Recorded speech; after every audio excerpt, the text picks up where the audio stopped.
Welcome back जी। एक दफ़ा फिर हम खुशामदीद कहते हैं आपको। और इस वक्त जो गेस्ट हमारे साथ मौजूद हैं उनके बारे में मैं हमेशा ये बात कहती हूँ कि मेरे लिए बहुत ऑनर की बात होती है कि वो जब भी यहाँ पर आते हैं बहुत सारी उनके आने से बरकतें आती हैं। कुछ शख्सियत ऐसी होती हैं जो बहुत बड़ा नाम होता है, टैलेंट बहुत बड़ा होता है, मौसीकी के जो समंदर है उसमें बहुत बड़ा नाम होता है उनका, मगर उसके साथ साथ कुछ ख़ास शख्सियत भी तो होती है ना कि जिनका ख़ास ताल्लुक़ हो जाता है आपके साथ। बस ऐसी ही एक शख्सियत, एक ऐसी ही हस्ती, एक ऐसी ही गुलकार जिन्होंने ना सिर्फ पाकिस्तान में बल्कि जहाँ जहाँ अपना नाम लेकर गए, अपना काम लेकर गए, पाकिस्तान का नाम जो है वो बहुत रोशन किया।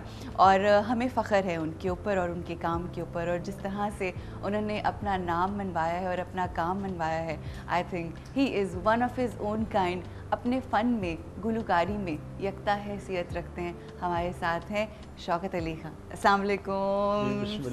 कैसे हैं शौकत साहब? ठीक ठाक हैं? अल्लाह ताला आपको सलामत रखे और सुबह खैर। और आपने जो फरमाया है, मियाँ मोहम्मद साहब सरकार फरमाते हैं कि खश जिन्ना कदर ना मेरा साहब ने वड्याइयां।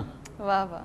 तो मैं गलियां दा रूड़ा कूड़ा महल चढ़ाया साइयां। वाह वाह, क्या बात है। ये अता है शहनशाह की, माँ की दुआ है, आप बहनों की दुआएं हैं। बोला मैं क्या चीज़ हूँ, लोग प्यार करते हैं और मैं गा रहा हूँ और अभी तक चल रहा हूँ। अच्छा, मैं जितने हमारे देखने वाले हैं, ये तो आजिज़ी जो है ना, ये आजिज़ी जिस तरह से आपको तो ज़ाहिर है याद होगा, आपकी माँ ने एक बात कही थी आपसे जब एक दफ़ा आपने उनसे ये कहा कि माँ ये जो जब इंसान फ़नकार बनता है ना तो उसके सर में सरिया, गर्दन में सरिया आ जाता है। तो उन्होंने आगे से कहा कि मैं तेरी जहर वाली थैली चढ़िएगी ना, वो कट के बाहर सुट देती है। जी बिल्कुल ऐसा हुआ। मैंने बस उनकी दुआ है, वाकई उन्होंने जहर वाली थैली निकाल दी। बिल्कुल। और आज अल्हम्दुलिल्लाह। अब सबसे बड़ी बात यह है कि आज एक ऐसे हस्ती की याद में आपने मुझे याद फरमाया है कि सैयद वारिस शाह सरकार। बिल्कुल। और जिनका मैं वैसे भी मानने वाला हूँ। और मैंने जब मियाँ मोहम्मद साहब का कलाम शुरू किया था उसके साथ ही मैं हीर वारिस शाह पढ़ रहा हूँ। बिल्कुल। और रूजी मैं अर्ज़ करता हूँ कि हमारे पंजाब में हीर वारिस शाह कलाम जो है, इसका ये रुतबा है, सही। ये मर्तबा है कि मुझे याद है गुजरात मेरे नाना जी का घर था। सही। तो वहाँ हीर वारिस शाह की किताब रखी होती थी, उसके ऊपर कलाम पाक रखा। अच्छा।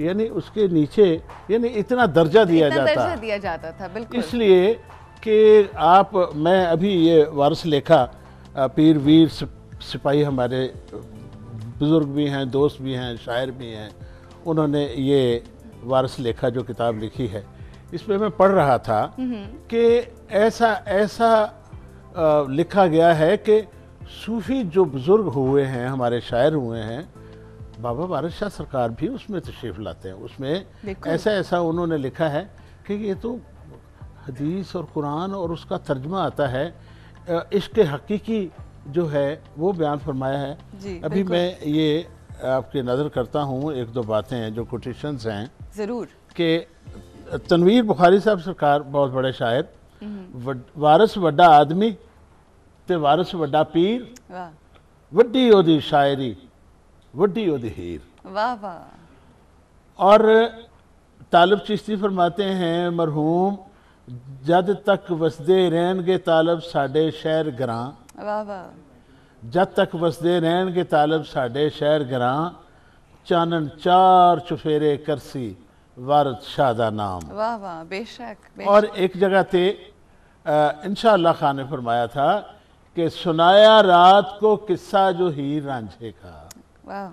सुनाया रात को किस्सा जो हीर रांझे का, तो अहले दर्द को पंजाबियों ने लूट लिया। वाह वाह वाह वाह वाह। तो अहले दर्द को पंजाबियों ने लूट लिया। और सरकार हजरत मियाँ मोहम्मद बख्श, वाह क्या हस्ती हैं, क्या बात है। जिनका कलाम आपने हमेशा उनका कलाम पढ़ा, और क्या जिसे कहते हैं मर्तबा। और सुभान अल्लाह, हजरत मियाँ मोहम्मद बख्श साहब सरकार का फरमान, वो फरमाते हैं कि वारिस शाह सुखंदा वारिस, वारिस शाह सुखंदा वारिस, ਨਿੰਦੇ ਕੌਣ ਉਹਨਾਂ ਨੂੰ वाह ਸੁਖਨ ਉਹਨਾਂ ਤੇ ਉਂਗਲ ਧਰਨੀ नहीं मजाल सानू। वाह ये क्या हज़रत बात है, मियां मोहम्मद साहब फरमा रहे हैं।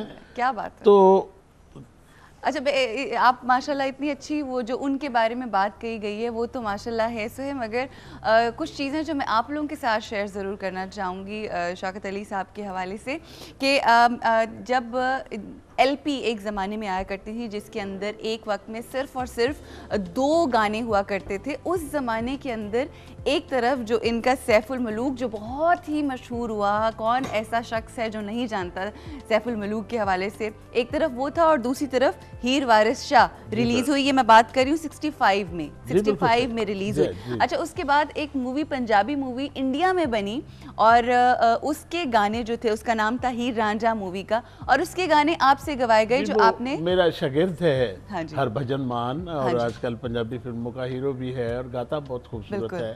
बिल्कुल। तो उसने कहा कि मुझे हीर चाहिए और आपकी आवाज़ में चाहिए। मैंने कहा बाबा इतना बड़ा हिंदुस्तान है, इतना बड़ा पंजाब है, तो इससे बहुत बेहतर गाने वाले हैं, क्यों नहीं। कहने लगा जी नहीं असी तोड़ी आवाज़ ही चाहने।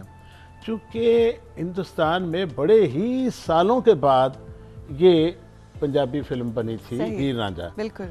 तो मुझे टोरंटो से जनाब इकबाल महल साहब ने ख़ास तौर पर कहा कि किसी भी हालत में तुम बैकग्राउंड में हीर वारिस शाह पढ़ो। सही। तो मैंने न्यूयॉर्क में, वहाँ हमारे दोस्त हैं हनीफ ठीक और अजहर महमूद साहब थे मेरे साथ कीबोर्ड पे। वो जनाब अजहर हुसैन, उन्होंने वहाँ रिकॉर्डिंग की और हमने ईमेल की और वहाँ बॉम्बे में पहुंची और वो फिल्म में ली। बिल्कुल सही। अच्छा, बहुत सी बातें हैं आज आपसे करने के लिए। वारिस शाह रहमतुल्लाह अलैह के हवाले से भी बात करेंगे। ज़ाहिर आप यहाँ पर मौजूद हैं और ये आप हारमोनियम आपको नज़र आ रहा है, ये नहीं हो सकता कि शौकत अली साहब मौजूद हो और इनसे सुने नहीं। यहाँ पे हमें ब्रेक के लिए रुकना है और ब्रेक से जब वापस आएंगे तो शो को आगे बढ़ाएंगे। बहुत सी बातें होंगी और इंशाल्लाह बहुत सा कलाम हम आज सुनेंगे शौकत अली साहब से आफ्टर द ब्रेक।